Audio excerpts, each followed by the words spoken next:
রুপোর বাটি নিতে হবে, এর থেকে ছোট হলেও হবে। তা এটা কি করতে হয়, দুটো এলাচ নেবেন, 5টা ফুলযুক্ত লবঙ্গ নেবেন, একটু দারচিনি নেবেন, এটা শুক্রকে পাওয়ারফুল করার জন্য। এটা একটা তামার একটা পয়সা পাওয়া যায়, তামার একটা পয়সা অবশ্যই নেবেন মঙ্গল পাওয়ারফুল হওয়ার জন্য। আর এই কর্পূর হচ্ছে ঘরের শুভ জিনিসের জন্য। আর এই এলাচ হচ্ছে বুধকে পাওয়ারফুল করার জন্য। এটা নিয়ে কি করবেন, এটা নিয়ে আপনারা এরমভাবে এটা ঠাকুরের সিংহাসনে এটা রেখে দেবেন। এটার আরেকটা রেমেডি আছে, সেটা আমি পরে বলবো। একটা কর্পূরেই হয়ে যাবে, ভীমসেনী কর্পূর থাকলে তাই দেবেন। এটা কি করব, আমি এরমভাবে ঠাকুরের সিংহাসনে আমি এটা রেখে দেবো।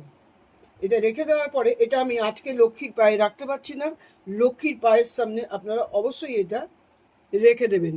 ধন সম্পদ অর্থ প্রভাব প্রতিপত্তি যদি মনোযোগ দিয়ে করতে পারেন অবশ্যই এটা ফলপ্রসূ হবেই।